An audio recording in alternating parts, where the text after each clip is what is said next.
welcome to my channel. I am Andrea and this is Beyond the Pink Door, and this is my Frugal Frocks frock reveal video.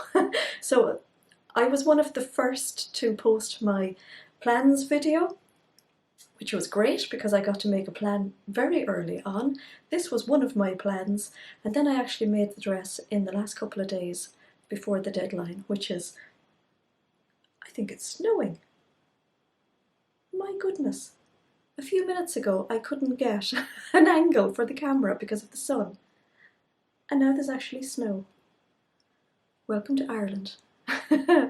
So in true Andrea form, I actually finished the dress a couple of days before the reveal, and as you can see, the dress is on my daughter's mannequin. So if you followed me for a while, you'll know that I always have a mannequin set up to my daughter's size, and I find this really handy because if she's not here I can get on with making something and it pretty much matches really well, so you can see how well the dress actually fits. Pretty spot on, isn't it? So it's really handy. So yeah, I decided not to make the dress for myself, namely because I've been suffering with my shoulder. It is getting better, thankfully, but I knew that fitting was going to be so difficult. And thankfully, with the help of physio, I've been able to get back to my sewing machine again, so I'm so pleased with that. So yeah, this was one of my plans. The inspiration was taken from a gorgeous dress that I had pinned on my Pinterest board for forever, that Kate Middleton had worn. I'll pop in a picture here. So I think you can see the dress came out pretty much the same as Kate Middleton's and looked absolutely gorgeous on Keris. Again, I'll pop in a few pictures. So it was her 18th, and I decided that I have to make a dress for Frugal Frocks and maybe I'll make it for Keris. I showed her the idea and she really liked the idea of the dress, so I just cracked on with it. And this is the pattern that I used, and it was pretty much perfect for what I wanted. So I really hit lucky with this pattern. So it's a free sewing pattern from the Love Sewing magazine. I'm not actually sure when. It's probably last summer. It's called the Summer Dresses, so it's probably from one of the last summer's issues. I tend to take the patterns from the magazine and put them into my drawer, and then go back if I'm looking for something.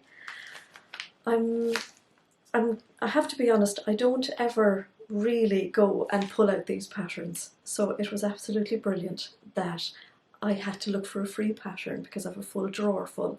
And actually, saying that, I was so surprised at the amount of really nice patterns I have, so I definitely will go back to that drawer again.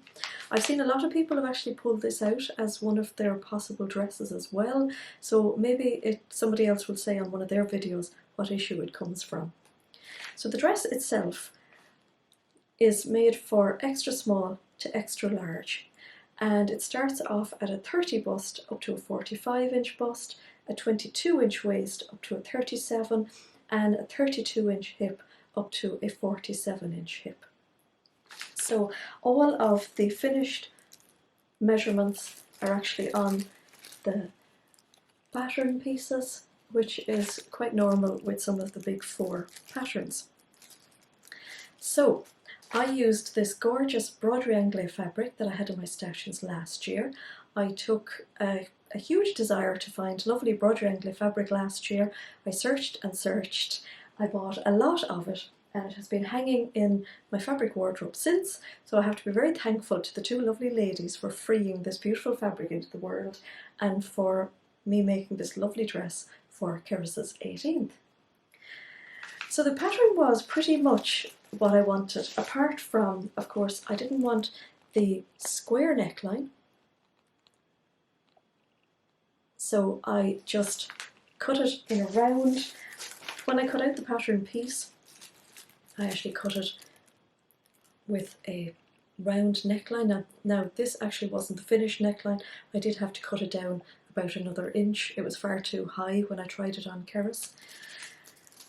Then The band piece in the middle was just slightly too big for her, but we found that out during a fitting as well. It's actually snowing really hard. It's hard to believe. I put a dart into the back here, and that made the band fit in really nicely as well.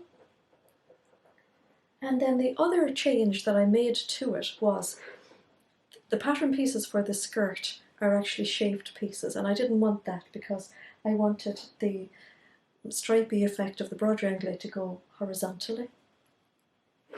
So I just cut it out in a rectangle. So there's one rectangle for the front and two obviously for the back, because there's a zip in the back of it.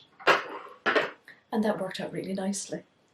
So I made the bodice part of it and the band in the middle, tried that on Keris, and then we adjusted for the length of the skirt, and that worked really nicely. It actually came together really, really nicely. I was dead pleased with it. It was quite difficult to cut out because obviously I wanted the front of it to be completely symmetrical. Sorry about the scraping noise. And here's some of the fabric. And you'll see that the stripes actually go in line with the selvage.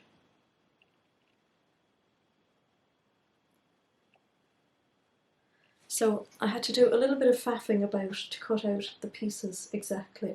I wanted this eyelet to run down the centre, just like Kate's dress, and we decided to go for the floral on each side, and then under the arms is, I suppose, less eyeletty, and then less eyeletty at the back, if that makes sense.